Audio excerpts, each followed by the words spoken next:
Welcome to Biz Wire. I'm Joseph Nordstrom in Beijing.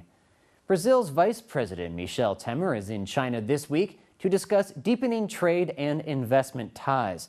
Last year, China became Brazil's largest trade partner when bilateral trade reached $86 billion. There have been reports that Chinese interest in the resource-rich Latin American powerhouse is in sharp decline, though there's been several huge deals signed recently. The eighth largest bank in the world, China Construction Bank, made its first acquisition in Latin America, buying 72% of Brazil's Banco Industrial e Comercial for a reported $725 million. Brazil is the world's seventh largest economy, and BIC Banco is Brazil's eighth biggest lender, catering to mainly medium-sized commercial enterprises. In another deal last Thursday, China's Shandong Shipping Corporation signed a $500 million iron ore transport deal with Brazil's Vale, the world's largest iron ore producer. China's Ministry of Commerce says the country is likely to import more iron ore in the coming months as manufacturing in China has been picking up and a glut in inventory is slowly being worked out. China is Vale's largest customer, which is responsible for an estimated 50% of Vale's annual sales. At the end of October in Rio de Janeiro, demonstrations turned violent over views that China was exploiting Brazil's natural resources. The spark came as two Chinese firms were part of a consortium along with two European oil companies that bought the rights to Brazil's biggest oil field.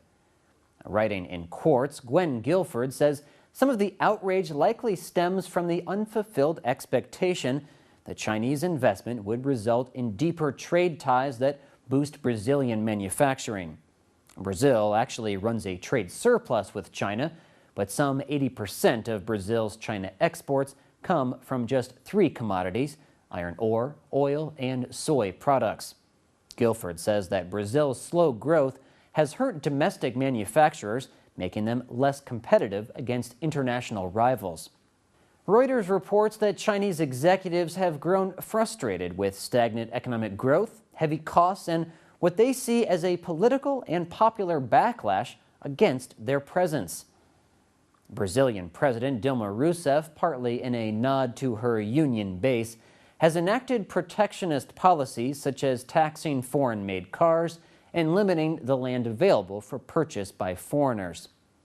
Reuters says as a result, Chinese investment is falling, and of the roughly $70 billion in projects announced since 2007, as many as two-thirds are either on hold or have been canceled. The Rio-based China-Brazil Business Council, or CBBC, found that Chinese FDI in Brazil had soared from $95 million in 2009 to over $13 billion in 2010. Since then, though, Chinese FDI in Brazil fell to $8 billion in 2011 and $2.8 billion in the first 6 months of 2012, the last period the CBBC had data for. In addition to state-owned giants like China Construction Bank, private Chinese companies are also active in Brazil, though perhaps on a smaller scale. China has expanded the range of products and services it exports to Brazil. The search engine Baidu recently launched in Brazil, months after Lenovo bought a Brazilian electronics company for nearly $150 million. Chinese car brands with lower price points sell better in Brazil than American or Japanese cars. So, despite perceptions and media reports to the contrary, China and Brazilian trade, like China and Africa, is about much more than just natural resources. You're watching Biz Wire on the Blue Ocean Network, China's first and only privately owned broadcast media. All of our stories can be seen on our website, BONTV/biz-wire.